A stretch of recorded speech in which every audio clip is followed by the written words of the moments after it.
Hey, welcome back to ScreenCrush. I'm Ryan Arey, and let's talk about Season 3 of The Mandalorian, and especially that finale. So for some, the season was confusing. Others think it was awesome, but it was definitely different from the first two seasons. A little later, I'm going to be joined by Matt Singer and Star Wars superfan Pete Fletzer, but first, here's my take on the season and the finale. So first of all, I'll admit, the season was a bit clunky, but also, there was so much fan service in those last two episodes that I almost didn't care about that clunky season. Like, I am into the entire story that Star Wars is telling, so for me, I get way too excited about mentions of Project Necromancer, Thrawn, and the rise of the First Order, and I've been following the story of the Mandalorians through 4 presidential administrations, so seeing them finally retake their homeworld was incredibly satisfying for me. Also, Bo-Katan wielding the Darksaber, leading hundreds of Mandalorians into battle, awesome. Din and Grogu happy ending, awesome. Grogu talking to the Mythosaur, a very cool nod for what's to come for him down the line. Plus, I like how a lot of characters got a little moment that tied the season together. R5 was mostly a pointless Easter egg, but the show did give him a moment to be brave and conquer his fears. R.I.P. this mouse droid, though. And then we get to this happy ending where Gideon is finally defeated. Or is he? We'll talk about that in a second. So Mandalore is united and reclaimed, and Din gets to live on a farm with Grogu. So this is a happy ending, but did this season actually earn that happy ending? In other words, did the season do a good enough job making us care about Bo-Katan and the Mandalorians to give this ending an emotional payoff for us? So you have to admit, guys, this was a weird season of TV. Yes. The episode structures were way off and felt almost Boba Fettish. What do you mean by that? Well, in most shows, and even in Andor, when there are several plot threads, you kind of interweave them throughout the episodes. You have an A plot, a B plot, a C plot. In Andor, the transitions between these plot lines are done beautifully, so the stories all tie together thematically. We actually did a whole video about that where we compared it to the Book of Boba Fett, because in the Book of Boba Fett, they were running 2 storylines that took place in the past and the present, and these storylines rarely interacted with any sense of design. Same thing in this season of The Mandalorian. Almost half the episodes were stories that were bookended by completely different stories. Now, The Mandalorian has always had this kind of cool, self-contained adventure of the week structure that all ties together in the last couple episodes. But for instance, that Pershing episode was sort of baffling. We begin with Din and Bo-Katan going back to the covert, but then we cut away to Pershing on Coruscant, and then just cut to Bo-Katan arriving at the covert. Now, the episode was called The Convert, so in a way, I guess that also meant Pershing and Bo-Katan were the converts, but the thematic link would have been way better linked together had there been just a little bit of intercutting between the two, because the Pershing storyline doesn't come back into play for 2 episodes, and even then it's just when Carson Teva wants to help pirates and Elia Kane shows up, and then of course Teva recruits Mando and then finds Gideon's ship after the pirate battle. So it's a kind of sequel to that episode, but really doesn't follow up on Pershing or the Amnesty Program or the New Republic at all. So that's yet another episode that has a weird bookend. Episode 6 might be the most divisive of all time, with Jack Black, Lizzo, and a Law and Order noir detective tale about droid rights, but that bookended structure kind of worked. Din and Bo-Katan arrived on the planet, and then they had a side quest that was on their way to the Mandalorians. You actually could have cut that story out entirely, but then we would have missed out on all the fun. If you didn't think that story was fun, then you'll probably hate the episode. The Foundling episode used the bookend structure pretty well because it told parallel stories of different foundlings being rescued. We had Din and we also had Ragnar. But just to go back to that Pershing episode, I think it showed the best and worst of this season. I liked the story itself, and I was interested in Pershing's story. And the show, The Mandalorian, is trying to widen its scope from being a cowboy space show to showing the wider universe. But I still think that the episode should have tied in more directly with the finale. But didn't the episode show that Gideon squandered the resources to clone the Emperor by wiping Pershing's mind? Sure, if that's what he was doing there, but, you know, we're just not sure. We just don't know. Although why, I do not know. So the Bad Batch had a couple episodes where they went to Coruscant. In the first episode, they introduced the politics and this problem. The Bad Batch don't even appear in it. But then there was a second episode when the Bad Batch arrived to help and tied directly into the story the season is telling. I guess I was just waiting for the Pershing storyline to involve the main characters on the show. But I'll admit, that's a bit of a nitpick. And you can't look at a show and criticize it because your fan theories were wrong. But still, Gideon's final plan to clone himself and make Force-sensitive people, it's kind of a letdown because it's sort of introduced and then just doesn't happen. The biggest problem with the season, and I'm going to talk about this later with Matt and Pete, is that we didn't really understand what the characters wanted. What do you want? Season 2 ended with Din and Grogu being apart, but then they're reunited almost immediately on a different show. Season 3 begins with Din going on a quest, which is then resolved almost immediately. Bo-Katan ends Season 2 on a quest to retake Mandalore, which fails off-screen almost immediately. So when we meet her in Season 3, like, casual viewers haven't seen her backstory, and they don't know what she wants. God damn it, what do you want? She never tried to retake the Darksaber from Din, she only won it on a technicality. Now I could have gotten behind a season that begins with Bo-Katan leading her troops against the Children of the Watch to retake the saber, and then the season would have started with a civil war between these people, a civil war that needs to be healed in order for the heroes to win at the end of the season. Now in episode 7, we got some of Bo-Katan's much needed backstory. I met with Moff Gideon. The ISB had reached out to me to negotiate a ceasefire. And we heard about all of her self-doubts. I don't know if I can keep everyone together. And most importantly, Din is the one who makes her believe in herself again. Your song is not yet written. I will serve you until it is. Episode 7 gave casual fans the emotional connection to Bo-Katan that they needed to have all season long. There were lots of scenes that should have taken place earlier in the season, like learning how these two groups hated each other. There's too much animosity, and this blade is all I have to unify our people. Or that some Mandalorians don't even care about the Darksaber. To be honest, it means nothing to me or my people. And the finale also wasted a few side characters like Casca Reeves, who is a professional wrestler in real life and has no lines in the show, and also doesn't get to wrestle in the finale. Now, the season did have a lot of storylines that I'm looking forward to seeing playing out in the future. The return of Thrawn, Din and Grogu's adventures for the New Republic, and there is a fan theory that Gideon didn't actually die, that it was one of his clones that burned alive. But I really hope that's not true. Death needs to mean something in these major franchises. 5 minutes later. What do you mean by that? Okay, so Din's arc to rebuild IG-11 seemed pointless in episode 1, but the resurrection did pay off with him becoming a sheriff of Navarro. The machines replaced Cara Dune? Yes. They took our jobs! But now his resurrection completely undermines his sacrifice at the end of season 1. Characters need to start dying for real in blockbuster shows and movies. In the MCU, it was a big deal when Pietro died and stayed dead. Because, look at all the dead heroes who've come back. Vision, Coulson, Fury, Groot. And in the Fast and Furious movies, Han was shot in the head and now he's eating snacks again. And I guess now with the multiverse, this is the new rule. No one's ever really gone. And to bring this rant back to Star Wars, Ahsoka Tano should have died many, many times. Cad Bane was still alive at the end of the Book of Boba Fett. Heck, Boba Fett is still alive after the Sarlacc pit. I'm sure even Max Rebo made it out of the bar in the Book of Boba Fett when it exploded. Okay, in The Mandalorian, I was briefly worried that Din might die in this last episode because there were rumors that Pedro Pascal was leaving the show. But I never thought Bo-Katan was going to die because she's not a character. She's valuable intellectual property. See, it used to be that nobody was safe in the final episode of a season or of a show. But now there are no more final episodes. There's always another show, another comic, or a movie, so the characters need to stay alive. It's like the difference between seasons 3 and 8 of Game of Thrones. Season 3 killed off half the cast. Season 8 had characters repeatedly escaping against all odds because the writers wanted to keep them around for one more story. Now, to bring this back around to The Mandalorian, I thought the finale lacked stakes because it was so very unlikely that any of these characters would ever be killed. Now, we did lose Paz Vizsla. Very sad. But he was a side character, and now if Gideon comes back, it means there will never be any stakes for anyone because somebody could always come back as a clone, and we can never trust any death in Star Wars ever again. Oh, actually, wait, sorry. Star Wars already did that. Somehow Palpatine returned. Now, overall, I think Jon Favreau had a very specific ending in mind for this season, and he wrote backwards from there. The problem with that is when you're dealing with a story as big as Star Wars, you really have to hold the hand of these casual fans. Give them a reason to have an emotional connection with Bo-Katan at the start of the season. But when you work backwards, you tend to put story ahead of character, and I think that's what happened to her story in this season. Now, in the final fight, I was on the edge of my seat when Din and Grogu were fighting. Their relationship will always be at the heart of this show, and I think a more basic storytelling structure next season will help the show do world building in a more organic way. Now, that's just what I think, but I am joined here by two of the best. We have ScreenCrush's own Matt Singer and Star Wars podcaster Pete Fletzer from Around the Galaxy podcast. Matt, I want to start with you. We've talked a lot this season about how uneven and wonky it is. You heard what I just said, but what were your thoughts on the finale, and does it cap the season as a whole well?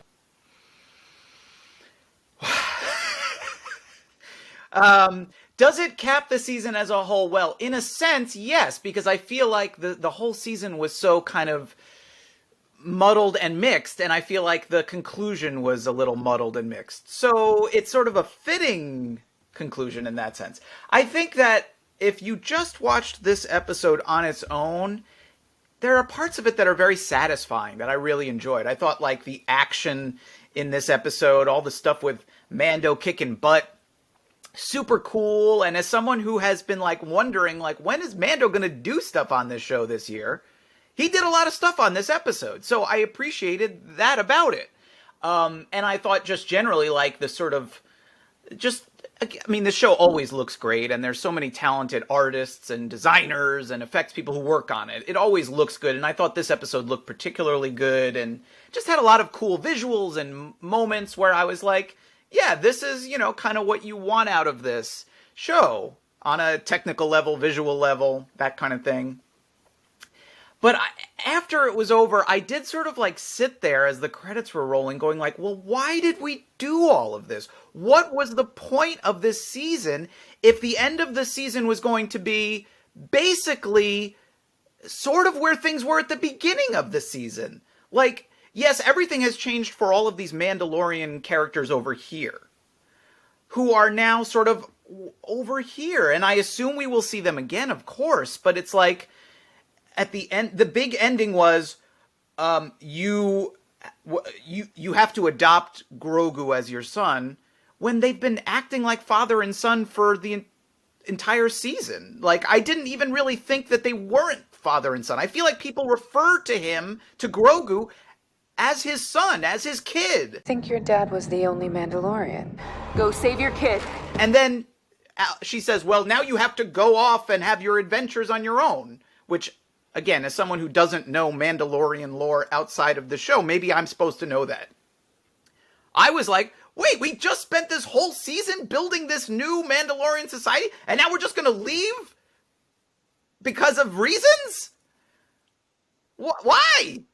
And so what you get at the end is kind of what, on a previous video, I feel like I complained about, which was like, I miss the original concept of the show, which is kind of where it wound up. So then I'm left going like, why did we do all of this to get back to a place where the show is about Mando and Grogu having adventures on their own?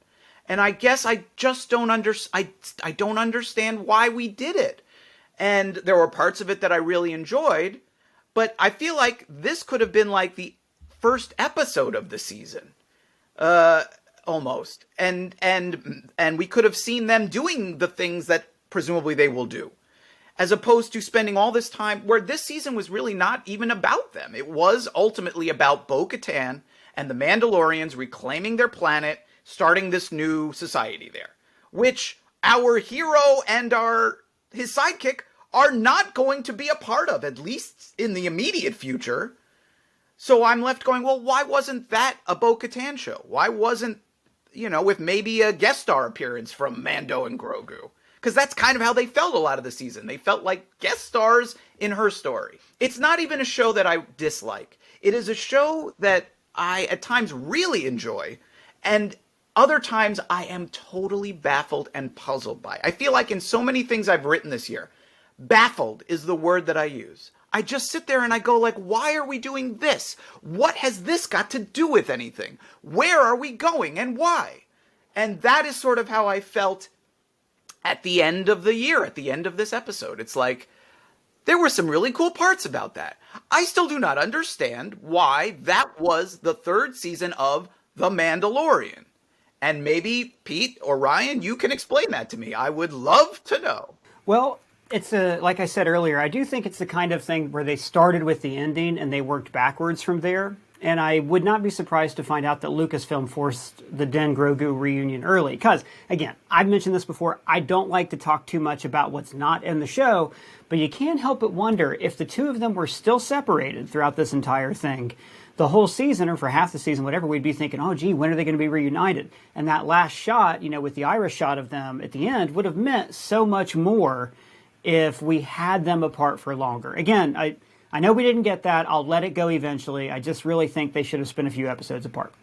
Pete, what about you? What are your thoughts on the episode and on the season as a whole? Did we get a satisfying conclusion? I think overall, I really enjoyed the season as a Star Wars nerd, somebody who knows all the Clone Wars backstory, all the lore that goes along with it. But my concern was that maybe people who don't know all that aren't able to follow that. And I think what happened at the end of the season, at the end of this episode, was it didn't matter. I think there was concern that if I don't know Bo-Katan's story, I'm not going to really feel for what she was all about. Or if the armorer doesn't turn out to be Rook Cast. We've been ripped off because this is what the expectation is. But the reality was, if you go in, as I reference on my show all the time, I reference my father. He's the 75-year-old Star Wars fan who watches the movies, the live action, doesn't watch any of the animation, doesn't know anything about the comic books or the novels, but enjoys it, right? He's the guy who liked The Rise of Skywalker and didn't have the problems that people like me were like, why did they call it a Wayfinder, not a holocron? Why, like all those sort of details. If you take it from that big perspective, that big fun approach, it was easy to understand. Bo-Katan was one-time royalty, gave up on or gave her people up in an attempt to save them, was dealing with guilt, and was driven to save them. The armorer was the leader of the extremist version of their society and was driving Din in another direction. So they played different and opposite sides. But ultimately, I think at the end of the day, this was a story that was driven from episode 1, starting on Navarro, collecting the bounty, and ending on Navarro with the bounty as his son, which is a really fun arc. To the point that Matt was making, though, why was all that other stuff in there? You could have done this in 4 episodes, and I will freely admit that. However, I think, and again, as you were saying, Ryan, it's very difficult to judge and make assumptions about what's going on behind the scenes, but I feel like the news that Dave Filoni is doing a movie is a big insight as to why this season went from adventure to world building. And I feel like it was important. It was the biggest missed opportunity in season 3 was it couldn't decide if it wanted to be the adventures of Din and Grogu or if it wanted to be world building for the larger Star Wars universe. And as a result, people, again, if I bring it back to where I started, people like me who love the lore and who spend way too much time with it, it was great. But it also led to my expectations being different than where it went. For people who just wanted to see more of the story that we started, it was great. Like I said earlier, I think a lot of what they told us in episode 7 is information that for the casual fan should have been introduced much earlier in the season. For instance, the divisions that exist between the Mandalorians, the fact that these people are sworn enemies, very important. The fact is people don't care about the Darksaber, the fact that Bo-Katan surrendered to the Empire and all that. That is all stuff that, like, as we're getting to know Bo-Katan, for people who only watch the live action, that really should have been in episode 1 or 2. I don't know, she could have told Din all that, who knows, right? So I think that kept a lot of people, maybe like Matt, from connecting to her as a character. And what you're saying, and Matt, what you've said really makes me appreciate Captain America Civil War. Because even though it's a poor adaptation of the Civil War comic book and how epic that was, that movie did a great job of upending the stakes of the Marvel Cinematic Universe at that point, while also making us want to see what happened next and introducing characters we wanted to see more of. That movie introduced Spider-Man and then introduced Black Panther, who then spun off into their own films. And it did it in a really cool, compact way. So, Matt, my question for you is, as a more of a casual fan who hasn't been into animation, did anything from this season make you go, well, shoot, yeah, I want to see more of that, in the way that maybe season 2 did with Ahsoka?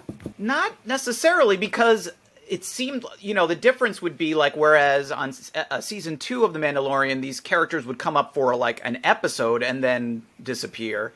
This season, it wasn't like one episode with the Mandalorians. They were the season. You know what I mean? And I feel like we got the story, right? I mean, I'm sure there are other stories you could tell, but we followed them from this disparate people on different worlds to now they're all back together on Mandalore. The main thing I wanted to see more of after the season was the Mandalorian and Grogu. That's what I felt like I didn't get enough of this season, because it did so often feel like they were afterthoughts. Like their big storyline was reuniting on the Book of Boba Fett. And then they were just sort of along for the ride here. Like, I often found myself wondering, like, what is Din thinking in all of this? What does he want out of this? Does he agree that all the Mandalorians should get back together? Does he, when the armorer is saying it's okay to take off your helmet, Bo-Katan, is he thinking, yeah, I would like to do that. Can I take off my helmet or not? Like, they were just introducing all these sort of aspects that I felt like you could potentially use to dig into the character. And they really didn't, and he got more to do, like, physically on this episode, but he really was not the focus. I mean, for most of the season, especially after, I guess, episode 2, where he does his sort of Mandalorian baptismal in the living waters. It was kind of like, when they set that up in episode 1, you think, okay, well, this season is going to be about his quest to redeem himself. But it ultimately really wasn't. I mean, and so... But do you think that's because of expectation? Do you think what they did was we all believed it. I think if you were to talk to anybody who watched the first 2 seasons, your expectation was, even with the fact that, assume that you knew that Grogu and Din got back together during Book of Boba Fett, which I'm still, I'm split on my feelings about that. I think we all walked in and said, this is going to be the adventure of Din getting redeemed. And they took a turn on us. Is it because of the expectation? Because I still think it was an interesting story. The way I was describing it earlier to a friend of mine was, it feels like they were taking an epic tale and trying to shove it into an adult novel, right? And I think that we have to remember sometimes that Star Wars works on those multiple levels. And so again, I think it's a challenge that I have to keep saying, as a deep lore nerd, I got something different out of it, because that is going to be a challenge from a marketing perspective moving forward. As long as that bolus, that top level, that 80% of the market understands that who Bo and the Armorer were, basically, if they were enjoying the ride, and it sounds like, and Matt, it's fair, you might not have enjoyed this ride. This might not have been the ride you were expecting. And that's a totally fair perspective. And I think, I guess where I'm going with this is, it is that expectation. It's what I brought into episode 8. Like, this is what's going to happen. I was tweeting about my predictions. My show last week, we did nothing but predictions. Every one of them was wrong. And that sometimes changes the way we can enjoy the content. I guess, if you want to say that my expectations were that the show called The Mandalorian would focus on The Mandalorian, then yes, my expectations were not met. But that doesn't seem like an outrageous expectation to me. You know what I mean? Like, and I wasn't sitting before this season started going, oh man, this season is going to be about his quest for redemption. That's what the first episode of the show this season was about. The show set that expectation for me. And then they resolved it in episode 2, and we went off in this other direction. And it's not that, oh, my expectations weren't met. It's that they told a very, again, not necessarily bad, but baffling story, where they introduced the stakes, resolved the stakes in episode 2, and then continued for 6 more episodes kind of floating around this character following this other story, which wasn't, again, not necessarily bad, but just I never really sort of fully understood why we were telling this story. And even by the end, I don't. Like, I can go, okay, well, because I know they're making this movie that I can assume that inevitably this planet that they've now reestablished will come into play, whether that is in a Bo-Katan show or within this movie or in another season of another show down the line. I can sort of understand that this setup that they have created will play out somewhere else. But it felt to me like a setup. It did not feel like a tale of the Mandalorian that he was essential to. And it even ended with him leaving. It'd be one thing if at the end of the show it was, okay, well, now we have Mandalore is back, and Din, you're the president or the vice president or the sheriff of Mandalore, right, or you are going to be on the council that rules this place. And we have reset the status quo where all of this was really important and it makes sense. Within the context of the show and where it is left, and again, who knows, maybe season 4 will be about all that, and they'll throw away this cliffhanger ending that they gave us, and they won't be hanging out on the western frontier on their little space homestead. Maybe that's what's going to happen. But what it seemed like they said at the end was, this is, your journey with the Mandalorians is done for now. Go off on your own, have your own adventures, just the two of you. Basically return to the format and structure of the earlier seasons, and good luck. May the Force be with you. That was what I got out of all of it. Yeah, and based on what you're saying, it feels like they put world building in the middle of this, and they completed the 3-season arc and put world building in the middle of it, which again is not everybody's cup of tea, which I think is where the different perceptions come through from on this. And again, there's no wrong way of looking at it. I think you're both dancing around kind of the same point, which is no story really works if you don't know what the character wants. As Vonnegut said, every character should want something, even if it's a glass of water, and you can't emotionally connect with them. Like the fight in this episode was awesome. Bo-Katan, jetpacks, Darksaber, it was great. The best fight, though, was when Din was going off to save Grogu, and when Grogu stepped in between him and the Praetorian Guards. Because there's rumors, that Pedro Pascal wants to leave the show, or this or that. So you're genuinely, the stakes are raised because I connected with those characters. The problem with Bo-Katan this season was, when we meet her, she's despondent. She doesn't know what she wants, which is fine for a character to be there, but it's hard for us to connect to if we don't know the reason why. The fact that the typical fan does not know this backstory, and she was given the Darksaber and lost this, and she lost Mandalore twice and all this stuff. She's just somebody who, we hear, oh yeah, off screen, I wanted to take back the planet, but I couldn't because I didn't have the saber. You have the saber, but I don't care anymore. She seems like somebody who doesn't want anything, which makes it really hard for us to connect with her on an emotional level. Now, we got there eventually. I think episode 7, the best scene was her and Din talking or Jaren, whatever his first name is. The two of them talking on the boat, and him saying, Your song is not yet written. I will serve you until it is. That really got me. That's the only non-Grogu thing that really connected with me this season. So where are we at there? Was there a connection with these characters toward the end? I think there was. I think by the end, to your point, there was certainly a connection to Bo, to Din, to Grogu. I still am not sure how I feel about the armor. I've gone so back and forth, and I can't disagree. I think it started in a strange place, and part of that journey with this season was getting to understanding what Din or what Bo really wanted and what it was all about. So did we get that connection? By the end, let me put this, I always wonder, the best way for me to feel like if I care about a character is to worry if they're going to be killed in those situations.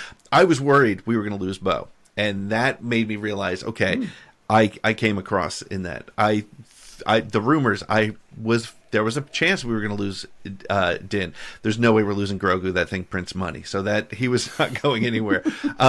And I was actually more concerned about Axe Woves than I expected to be. So I think I connected more with him than the armor, and she's been around for 3 seasons, and that's kind of that's reinforcement for the comments you guys were making, and I can't disagree with that piece totally at all. Matt, is there any interest in seeing anything going forward from this apart from the continuing adventures of Din and Grogu? I don't know. I mean, if the 4th season of this show is going to kind of be what the last scene promises, I mean, it's kind of exactly what I was asking for a couple of weeks ago. I wrote a whole piece of this show has kind of gotten away from what it originally was and why I liked it. That they pretty much ended it being yeah, okay, maybe that's the show we should get back to. So I would be sort of looking forward to that. In terms of other stuff, I don't know. Again, I mean, Ryan, to your point about the characters, I feel like we are kind of saying the same thing. When I'm saying Din was kind of lost in all of this season, it's and I'm saying I don't know what he felt about all of this. It was his character. There really wasn't stakes for that character necessarily, or at least I didn't understand them, and I didn't really understand a lot of the time what Bo-Katan wanted or the Armorer wanted. I still don't know that I guess I understand that. I guess maybe I do, that they just wanted their planet back and to be all together. Mm-hmm. But then again, why did they have such differences that couldn't be resolved before? It doesn't really seem like they did anything to work through. I think, Ryan, you might have even said, these people hate each other and they've been fighting for centuries and all that. I didn't really understand. I didn't really get that from the show, and I couldn't tell you why they were or why they kind of got back together. So yeah, and some of the things you've mentioned were they did explain in the show why they didn't return to the planet, because they thought it was radioactive. They did explain then Bo-Katan saw the mythosaur, and the armor was well, you're special, so you can take your helmet off and unite us all.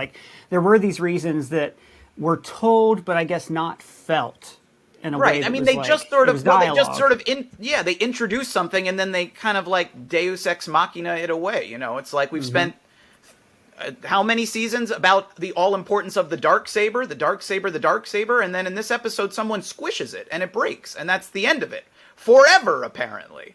And I hope so. I hope they don't bring it back. And personally. here is, this is something that, as someone who is a quote unquote casual fan, like, they've impressed upon me that this is like the most important object in this story universe, right? That this is the all important MacGuffin. And then in this episode, it's literally like somebody goes "Ugh," and breaks it with their bare hands, and then says it's gone forever. And I'm just like, well, why did we invest so much time? It's not like it even got it was used to kill Gideon. It didn't really. It could have been. I think that's kind of the point of a lot of those things that Ryan brought up. I think the point of this piece of the story was that the old ways, the superstitions are the things that cause the problems. Let the Darksaber go. I mean, Din even said at one point, I only know of this weapon what you taught me. To be honest, it means nothing to me or my people. and the whole helmet thing, that's what means something to them, which means nothing to Bo's people. But when Bo said, we fight ourselves together, we're unbeatable or something like that, and we're the only ones who defeat ourselves. That to me was the overarching story, and that's why at the end, when they all kind of said, you know what, put all our differences aside, we'll get the planet back. We've lost the Darksaber. We've lost, we've lost some of the key elements of what we are, but we're still together and we're still forming our society. So to that point, to the question that you asked, Matt, do I want to see more of that? I'd love to see more of Mandalore, but I feel like that's more of a Clone Wars type of story, in that I think it's going to need to get into that really nerdy stuff that I don't think the rest of the fan base is going to care about. I almost feel like, and this is a strange endorsement of the show, but I almost feel like I don't need a season 4 of The Mandalorian after this. I feel like Din with his feet up and Grogu playing with frogs is where they went. They went from being a hardened bounty hunter story and a missing child to a union and a unit that they are now. That's a happy ending, which in Star Wars doesn't happen very often. So to have that happy ending, I felt like that's what gave me closure. That's what allowed me to, after watching it and going, that's not what I expected, to thinking about it from that perspective and saying, this is one of the only character arcs that is complete from beginning to end. And even if he did take a sidecar in a lot of the adventures in this season, he did get his full arc, which again, I think is kind of rare in Star Wars storytelling sometimes. I take your point, Pete, about the Darksaber and letting, go of the old superstitions and all that. I think that's fair, and it could be interesting. I guess I wish the show had actually played that up. I don't feel like, that the show itself, you're kind of adding some text that the show could have used. There could have been a scene about that at the end between the armor and Bo-Katan or the Mandalorian. Instead, the last thing we see is them doing another ritual, the Living Waters ritual. So they haven't completely given up the old ways. So I think if they had hit on what you're talking about, I might have actually really liked that. And I sort of like the explanation you're giving. I don't know that it's... I kind of wish it was there in the show more than it is.